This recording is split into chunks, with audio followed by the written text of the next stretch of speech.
What's up, Doc? It's Malik Beasley here, guys, with the Timberwolves, Minnesota Timberwolves, fourth year in the league here. Want to try to talk about this virus we got going on here, man. What's really going on here?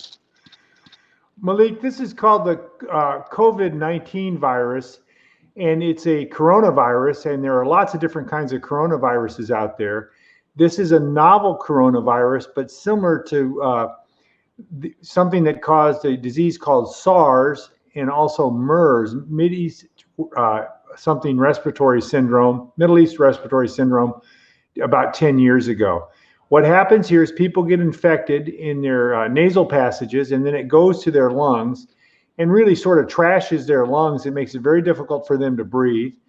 The people who have very severe cases end up in intensive care with breathing tubes in on mechanical ventilation, and can even have what we call multi-organ failure. So their lungs don't work, their heart doesn't work, their liver doesn't work, their kidneys don't work. And those people typically have very bad outcomes. Now, the quote good news, Malik, is that most people have relatively mild cases, and many people have, barely noticeable cases. Right. So, like, how fast do you think this is going to end? When do you think this is? Yeah, How long when do you you think this see process things like lasts? this, Malik, and if you use other examples of pandemics, there's a rise and then a fall over about 3 to 6 months. So many people think that we're sort of at the peak in the United States. Say if it's going to be a big 3 or 4 month total duration thing. Right. This teed off in the United States probably in the middle or end of February, grew throughout March. People believe it's going to peak sometime, in the next week or two, and then it'll drift down on Peak the other as in side. what though? Peak as in more deaths. Peak as in more Peak is in total people. number of dead people literally per day. So it's not like it's Right. just going to stop suddenly. It's going to rise and then fall slowly. Right. So you'll just as we've gone from 100 dead per day to 200 to 400 to 600 to around 2,000 dead per day, eventually it'll stabilize off, and then those numbers will start to come back down. Now, one thing that happens, Malik, is after this initial wave is over, it's Yeah. likely there to be a little bit of an echo, a second wave, not nearly so bad, but Right. perhaps 2 or 3 months later, there'll be another little bump. That frequently happens with pandemics, but we should be better prepared then with better therapy. And then hopefully there'll be a vaccine soon so we can all get a shot and be protected. Right. Will everybody be able to get shots, or just the people who are sick?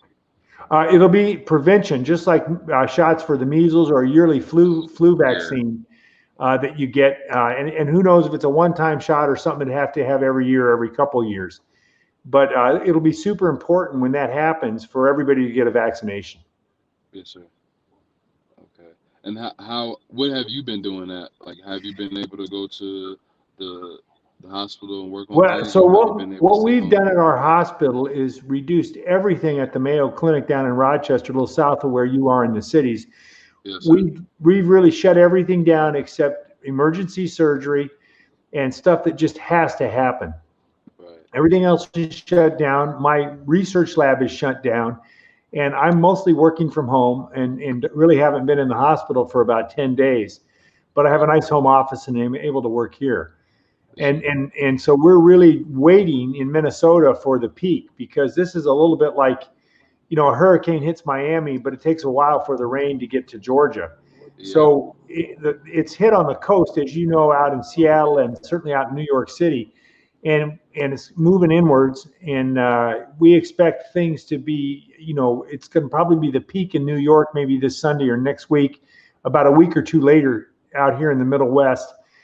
And hopefully because of the social distancing, the fact we're not on subways, things like that, hopefully, Malik, will be in a position to have a blunted peak here as opposed to this massive sort of tidal wave Right. that they had in New York City. Oh, okay. Wow. Here I have another question for the sports fans and the entertainment fans out there. When do you think we'll be able to, for me play and for other Correct. fans and people like that to watch and get Well, that I tape? think one of the things we have to do is get in a position where we're comfortable having large crowds again. I think the plan I've heard from Major League Baseball is novel. I don't think it's crazy, and I think if we can get some games on TV by the middle of May or June, through everybody playing out in the Phoenix area where they got a lot of fields, I think that'd be good as life returns to normal.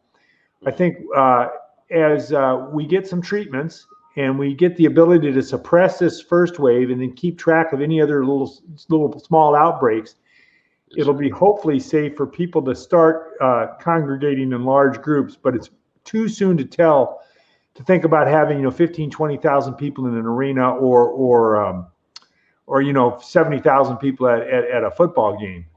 One of the things we're working on my lab on, and really throughout the country, is something called convalescent plasma, where we take blood from people who've recovered from the virus, take the antibodies out of that blood, the disease-fighting antibodies, and transfer those to people who are sick. That's a big it's an old idea, but it's a big new project we have going on. It's a nationwide project, and it's a way for people who've recovered to help their fellow man who's in the midst of it right now. Right. But more importantly, as we get those antibodies harvested, Malik, we'll be in a position to use those in this second wave that may happen in the summer or fall, and hopefully that'll help life get back to normal sooner rather than later. Because I ran track at the University of Arizona, and I don't watch a lot of TV except for ESPN, and watching SportsCenter every morning is not what it used to be. Let's put it that way when I'm working out. No highlights. No highlights. No highlights. You know what I mean? I'm not seeing people make great in this time of the year. I'm not seeing the NBA playoffs or prior to this March Madness. I'm not seeing people making great pitches and catches. Yeah. I'm not hearing, Greeny and the guys pontificating about various things, and Stephanie and so forth.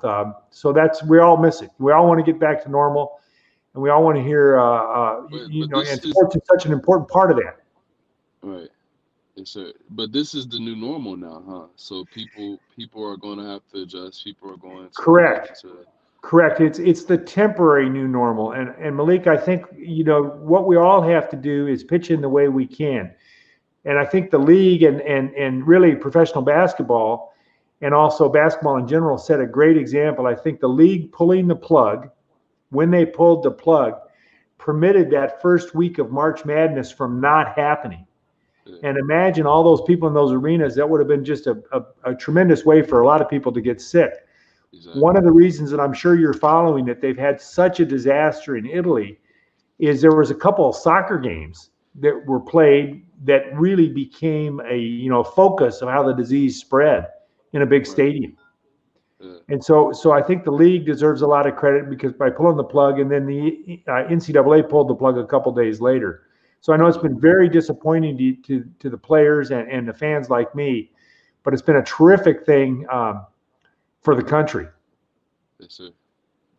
That's crazy, man. This whole thing is honestly crazy for me. I've heard lots of different things from my parents. Like they've never seen anything like this, man. Well, you said it's a new normal, but people have been thinking about this for a while. We dodged the silver bullet with SARS and MERS.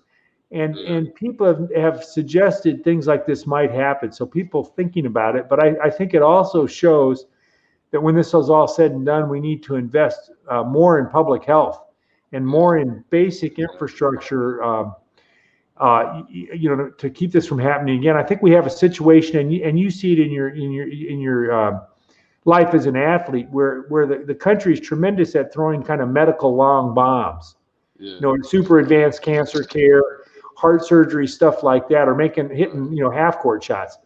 But boy, sometimes we have a hard time making layups, playing defense, and just simply passing and catching the ball. And I think as a society, we have to get back to the kind of fundamental drills that you do.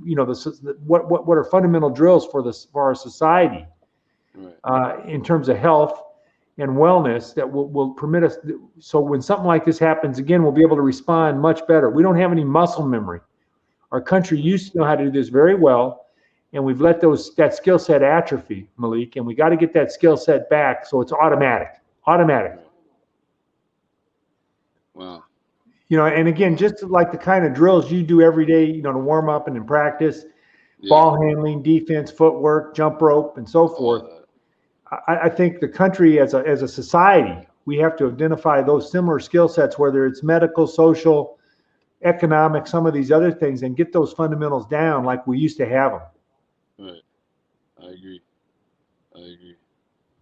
Well, wow, man, that was a lot of information. I appreciate that. Is there anything else you'd like to say? No, Malik, I Yes, just really appreciate you taking the time to visit with me and communicate this sir. message to your audience. Yeah. And when things get better, I'll drive up there and play a game of horse with you. But I need a Please couple do. letters. I need a couple letters, my friend. That's fine. I'll start off. As long as you protect us and save us, All right, yeah, I you got get you. you start out. You start off with R, and I'll play a little horse and see if I can That's make a couple of left-handed hooks. that's fine too, boss man.